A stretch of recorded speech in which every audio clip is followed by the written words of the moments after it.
Hello, and welcome to our weekly dialogue with Helga Zepp-LaRouche. She's the founder of the Schiller Institute and the initiator of the weekly Zoom call of the International Peace Coalition, which has taken place every week for 137 consecutive weeks. I'm Harley Schlanger, and I'll be your host today. It's January 21st, 2026. You can send your questions and comments to Helga via email to questions@schillerinstitute.org or post them on the chat page. Well, Helga, there's a lot going on in the world, and we'll get right into it. Your late husband, Lyndon LaRouche, an American economist and statesman, was the first to identify the succession of phase changes that began with the takedown of the post-war Bretton Woods system in 1971. Since then, we've seen his analysis vindicated, that the system of empire was ultimately doomed, but that its sponsors in the City of London would fight to retain the global imperial power they held. He not only provided the most precise analysis of their intent, but also their vulnerabilities and how the geopolitical paradigm they built should be shut down and replaced. The present global instability, which includes the possibility of a third world war, which could lead to a nuclear Armageddon, is a result of the transition period we're in. Helga, you've been continuing your husband's work of creating a new paradigm which recognizes the needs and hopes of all nations. As the globalists are gathering for their annual conference in Davos, where do things stand now? And if you were allowed to address them, what would you say? Well, I must admit, I'm still a little bit under the shock of having just listened to the speech President Trump gave in Davos. And I'm sure that I'm not the only one who has such a reaction, because this was probably the most incredible speech ever given by a US president or head of state, because he managed to, basically insult a whole bunch of people, presidents, heads of state, and he was unmistaken in declaring that he wants to have Greenland. And I mean, the panorama was quite something. One could not see the faces of the audience, but what one could see, that at least the people in the first rows in the audience were actually standing up after the speech for a standing ovation. So here is somebody who slaps them in the face, kicks them in the ass, and then they say, "Oh yes, Mr. President, this was so wonderful." No, I'm kidding. I mean, I think one has to digest all the elements of what he said. He, I must admit, I did not think it was completely coherent at all. But in it, there were some elements which were quite hair-raising. And I think probably the topic which will have most debates around it is his absolute insistence that he wants to have Greenland. And he gave an explanation, that the United States would have liberated Greenland after the Second World War, and therefore sort of was a mistake to give it back to Denmark in the first place. But now they want to own it. And then he dismissed any assumption that it may be because of the raw materials or rare earths. He says nothing of this sort. It's because he wants to build the Golden Dome, and that will be important for the defense of not only the United States, of the West in general. Now, this is a topic where I think we will spend some more time on in the next period, because I think this has to be evaluated. Because if he says he wants to have Greenland to build the Golden Dome, that has all kinds of question marks to it. One of them naturally is the Golden Dome a realistic conception? I think there are some military experts who have doubted that, and we will try to investigate that in the next days, now that it's on the table like that. And I'm pretty sure that on the upcoming IPC meeting this coming Friday, we will have a top expert who already committed himself to speak there, Ted Postol, And I would really urge all of you to come and listen to him, because he is without any question one of the, if not the most experienced and knowledgeable person on the topic of nuclear missiles and missile defense and things like that. So there are people who doubt the conception of the Golden Dome, not least because it would be extremely expensive. It would cost trillions and trillions of dollars. It would probably take quite some time before it would go into effect. And, you know, there is a discussion both in Russia and in China about what is the real intention behind it. Because, you know, there is right now such a revolutionary change in the strategic weaponry. For example, Russia not only has the Oreshnik, but they also have the nuclear-powered Burevestnik. This is a cruise missile which has practically unlimited range because it's nuclear-powered, and it can be directed wherever need be. So it could, as Putin had when he announced this at some point, it could be launched over the South Pole. So therefore, you know, Greenland doesn't give any protection against that. So then the question is, why is Trump so insistent that the Golden Dome requires Greenland? And some Russian and Chinese military experts are arguing that then, you know, the only conclusion is that it would be for an offensive action against Russia and possibly also against China, because the two obviously hang together.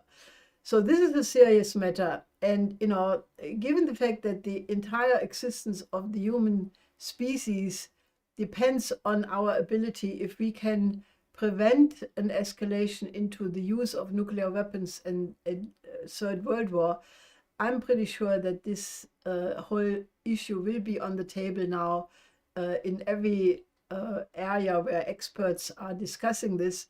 And I think also the Europeans will have to think about how they respond to this, because Trump was pretty clear. He said, you know, either the Danes agree to you know, basically let us get Greenland. He didn't specify if he wants to buy it or not, or we will.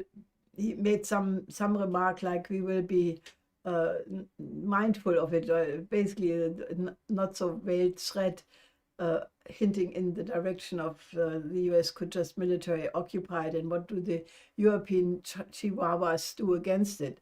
And naturally, it is a fact if the United States would insist to own it. And, you know, there is a big debate where people say, you know, the United States has already a base on Greenland. They could increase the you know, number of systems stationed there. So why does he insist on owning it?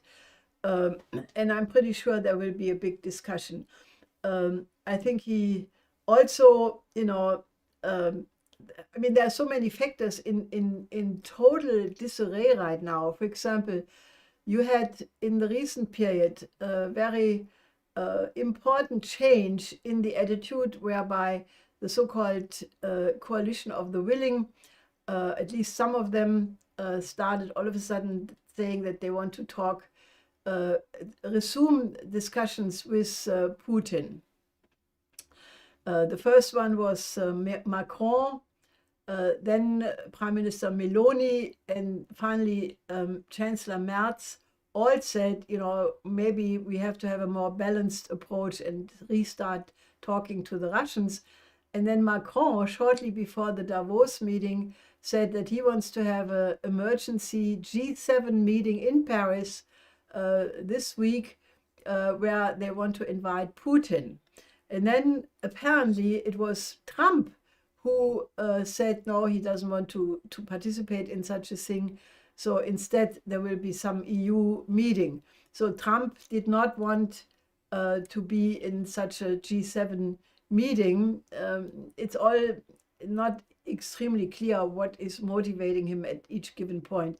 In any case, I think that after this speech in Davos, I think every government and every political person and circle in the whole world, I think, will look at this speech and try to reevaluate what does this mean, given the fact that President Trump, in an interview with the New York Times on the 7th of January, when he was asked, after the Venezuela invasion and kidnapping of Maduro, he was asked, what international law do you respect?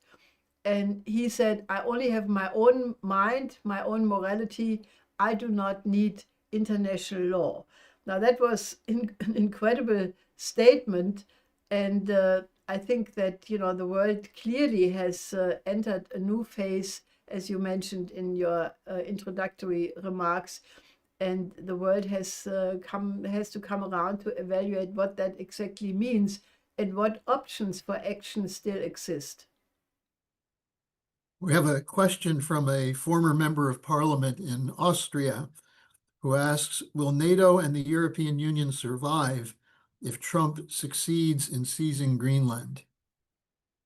Well, there is a good chance that it may not, because, if you have, let's say, if the Europeans capitulate, which could happen, and they sell, in quote, Greenland to, Denmark sells Greenland to the United States, there may be some foul compromise, and that may happen. But if for some reason the jellyfish would grow a backbone for a change, that would be a new development, and then indeed you would have a military action between two NATO members.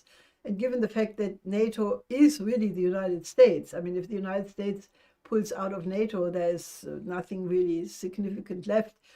So therefore, I think that the alienation and the increase of tensions between the United States and Europe, which also naturally reflects itself in the European Union, it could lead to a detrimental centrifugal forces, getting the upper hand, and these institutions would, dissolve, which in my view would not be the worst.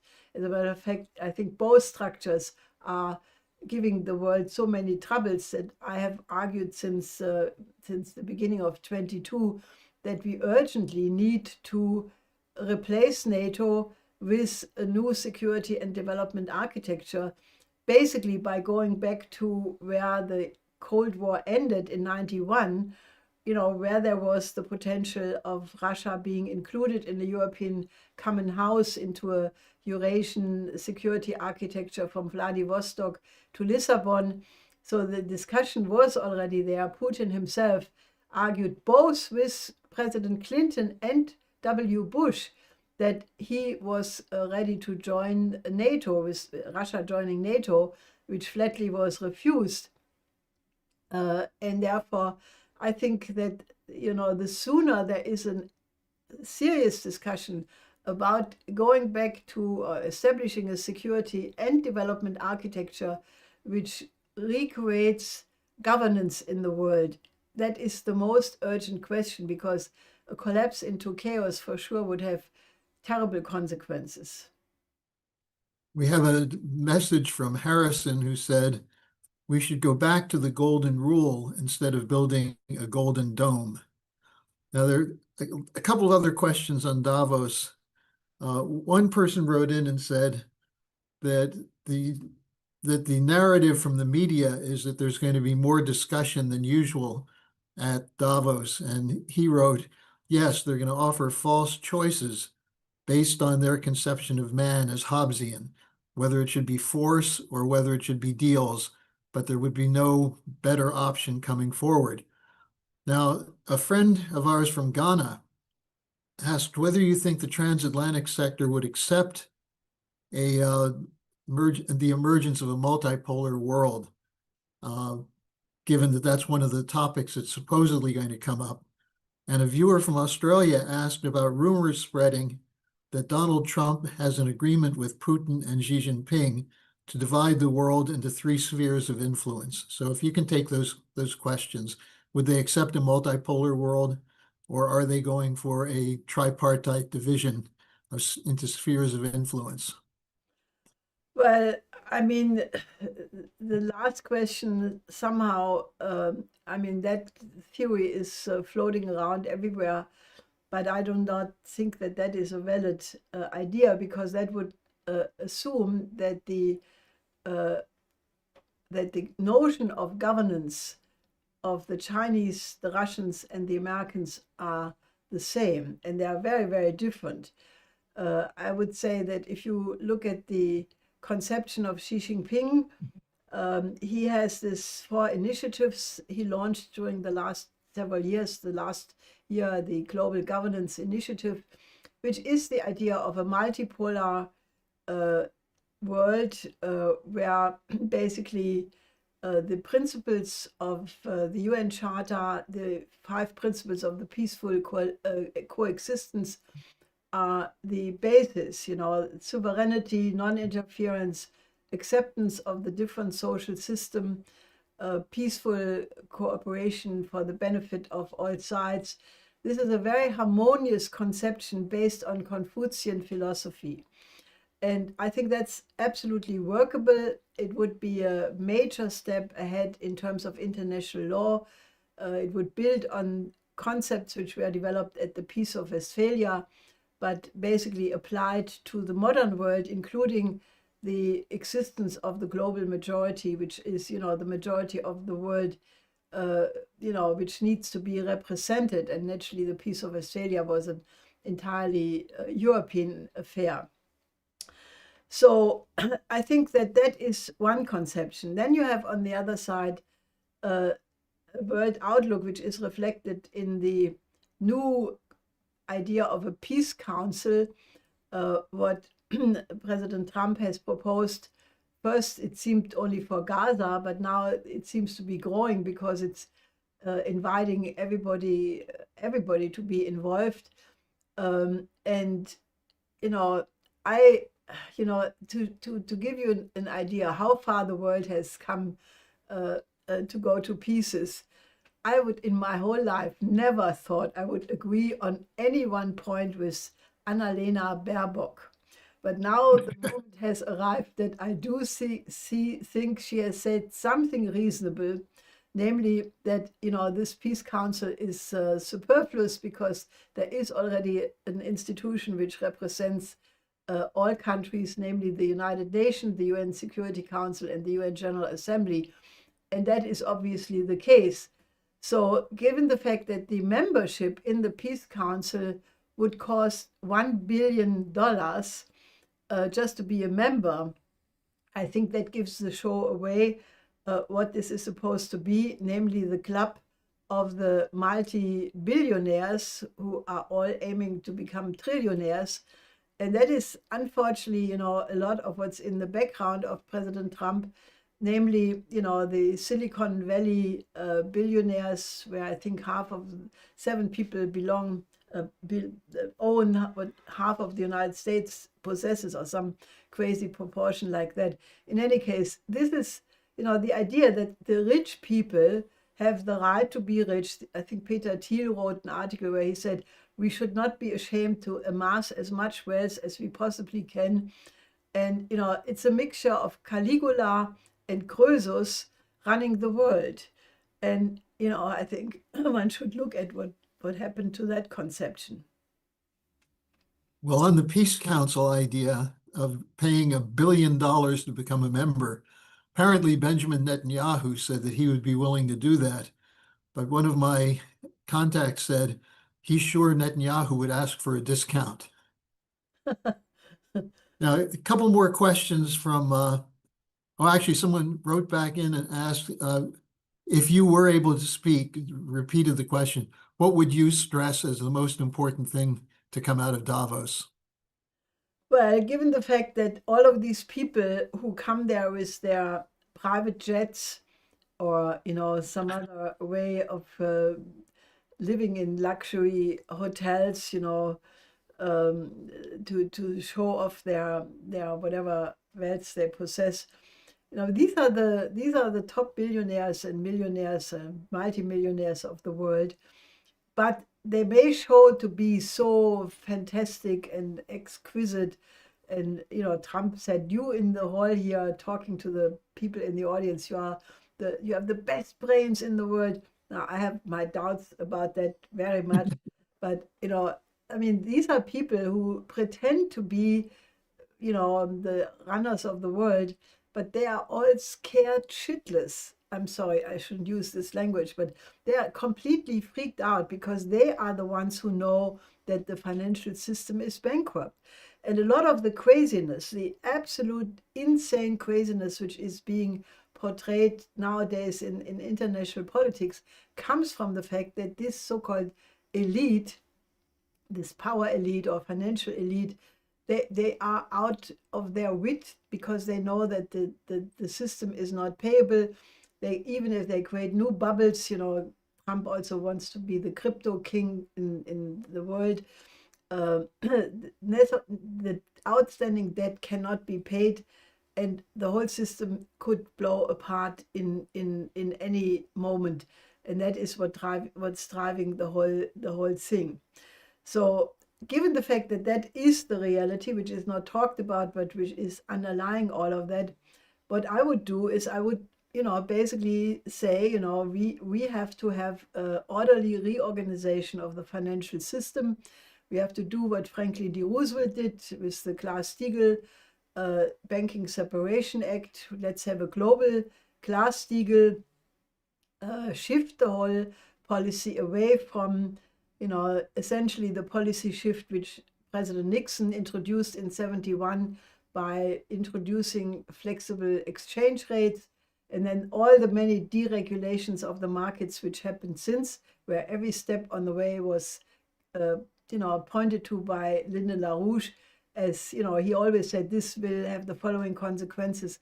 And he was absolutely right. And now we are at the end of the whole thing. And the only thing would be left, organize banking holiday weekend, reorganize the whole system, get rid of the mega speculation, put the commercial banks under state protection, keep the economy going while this reorganization is going on, and then create a national bank in every country, go to a Hamiltonian credit creation, a credit system whereby productive credit is being issued to restart the economy. And that would be a major shift. You would basically say there is no enemy threatening us. The Russians, the Chinese have not an interest to start World War III. And therefore, let's have a rational reorganization, shifting back from the military production into the civilian sector, rather than wasting all these billions of dollars, yen, euros, and whatnot in destructive military production, which doesn't feed anybody and doesn't clothe anybody and doesn't house anybody. And let's shift these productive activities back to investments in transport systems, in infrastructure, in housing, in affordable housing for everybody, a functioning medical system. And if that shift would occur, the world could be brought into order in a very short period of time. I doubt, however, that the present crop of leadership is capable of doing that shift. Even so, I must say, there was this remarkable speech by Mark Carney, the Prime Minister of Canada, former head of the Bank of England, who said in his speech in Davos yesterday that, now that the international rules-based order is dead, one has to admit that it never was real in the first place, that it was always a narrative which was not really true. That is a remarkable admission, because that is exactly what we have been saying all the time. And, I always said, I cannot understand that the whole world is going to pieces. And none of these establishment figures starts to question what is the origin of this failure, namely their own policies. Now, I find it quite remarkable that Mark Carney is obviously one of the first ones to say that.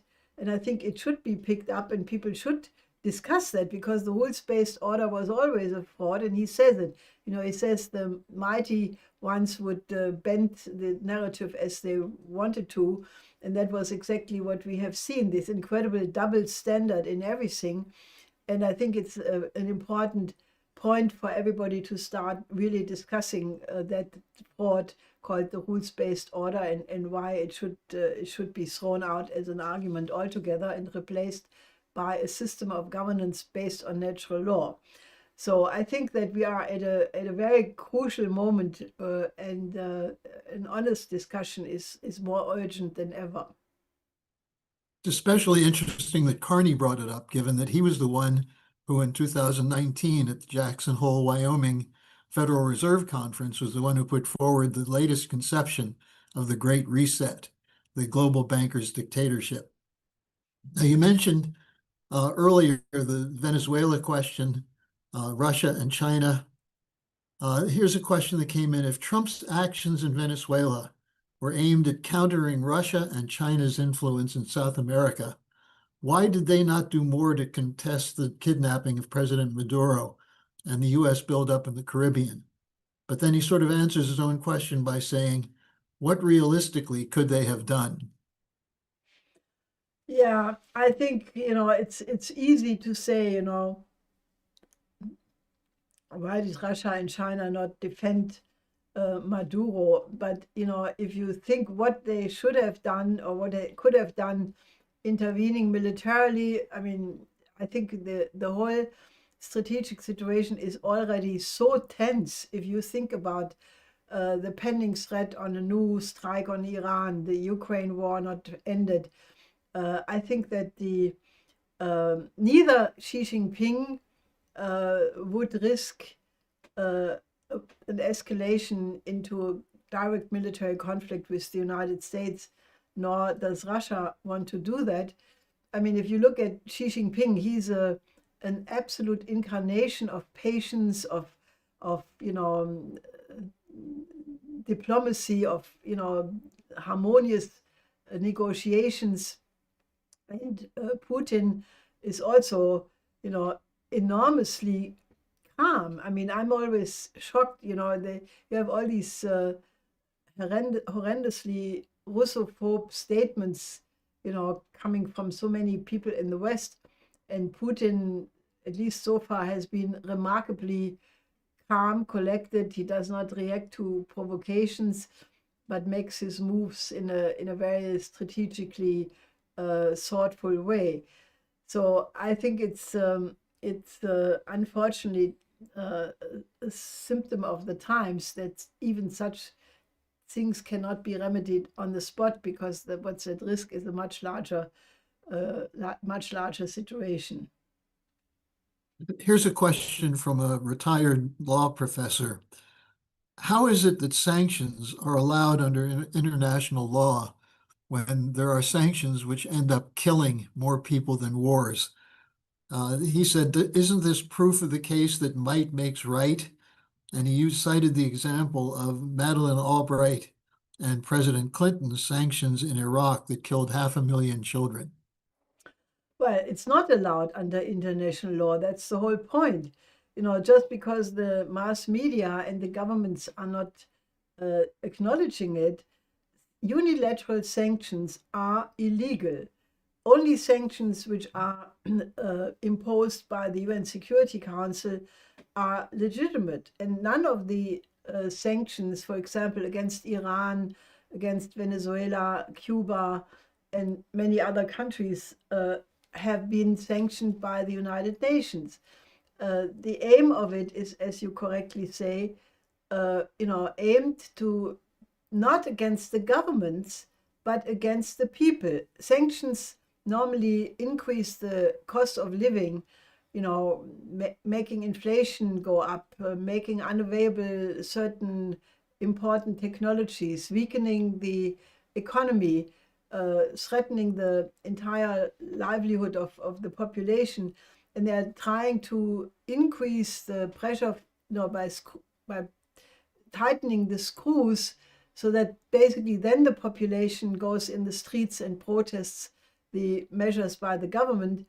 not always looking through of where these hardships come from. And the idea of such unilateral sanctions is to get an uprising, mostly steered also by the outside, from the outside by NGOs, with the idea that then the people overthrow the government and there is a regime change. So these sanctions are illegal. And, just because it's not talked about that way, it has something to do with the suppression of free opinion and expression of freedom of thought, because, we are really very close to live in a dictatorship already, because if there would be a free debate, then these issues would be discussed.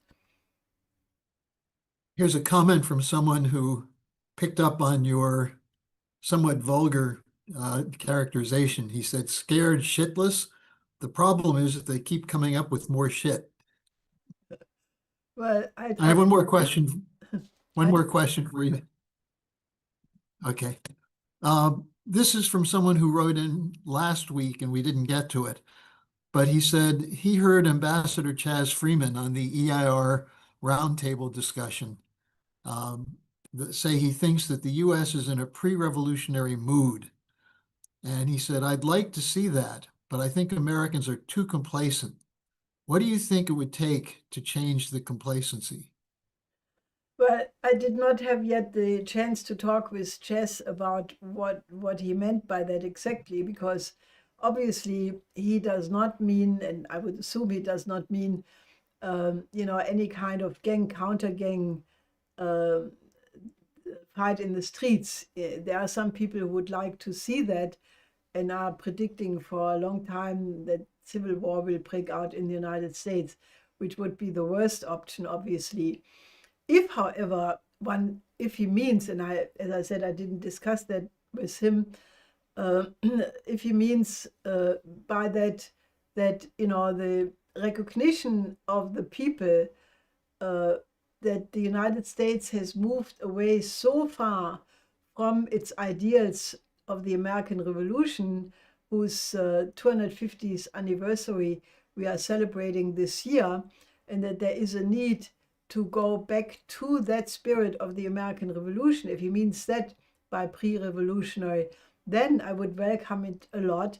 And I think that the LaRouche organization and, I think Diane Sayre with her campaign, we will do everything to celebrate the 250th anniversary in such a way that people are being reminded, because nowadays the population has forgotten what the project of the American War of Independence was. It was the first anti-colonial war against the British Empire. The American Constitution was one of the first, if not the first, really Republican constitution devoted to the common good of the people. And the American system of economy was a clear opposite of the British system of free trade. Benjamin Franklin had a vast network of international friends and collaborators being involved in the project of the American Revolution. He propagated Confucianism as a moral foundation for the United States. All of these things are not known anymore. And we are planning to publish this widely and make it known, celebrate it, have many musical events. So if you want to be part of this, then contact us and become a part of it. And someone also just sent in that from your answer earlier about what you would say, you gave a summary of Lyndon LaRouche's 4 laws, and they suggested that they go to the Executive Intelligence Review website and study LaRouche's 4 laws, as that's the basis of the kind of change that's needed. So there's still lots going on, Helga, but we have the International Peace Coalition conference call this Friday, 11 a.m. Eastern Time. You mentioned it earlier, but who will be there and what will be the main topic of discussion? Well, as I said, given the breaking developments around Greenland, the Golden Dome discussion, Ted Postol will be, he has done enormous in-depth studies on the Golden Dome. So if you want to get the expert opinion, that is the place to go to. Then naturally, we will also continue the discussion, what we had started with the EIR emergency meeting, the breakdown of international law, and how can we recreate a sense of, international relations among nations where, international law is being restored. So we will have experts on that topic for sure and discuss action. So if you want to do anything about the situation rather than just worrying yourself to death, then that's the place to come to. Final comment. Someone wrote in and said, you mentioned that both Xi Jinping and Putin are very calm.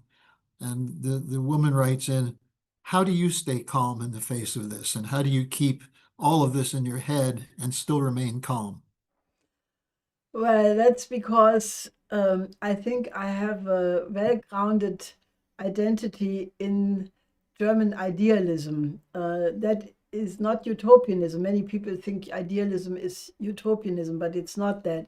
It comes from the idea of humanism, which in Europe means also something different than in the United States in the way people use that word. It's the ideas of people like Nikolaus of Kues, Gottfried Wilhelm Leibniz, Friedrich Schiller, and it's associated with the tremendous optimism about the human character of human beings, and a belief that despite everything, people have the potential to become better. I fundamentally agree with Leibniz, who thought that any evil evokes an even better and stronger good, because the laws of the universe are such that that is just the way it works. It's an anti-entropic conception. And that is why, even if sometimes, one really gets shivers about what is happening, I almost never lose the idea that something can be done about it, and that there is, always a way out for any problem. If one puts your mind to it, and if you find good comrades and colleagues and friends and associates who work together, I think you don't lose your optimism. Well, thank you for that answer, Helga, and thank you for joining us today. Hopefully people will join the Zoom call on Friday, and I'll see you later. Yes, for sure.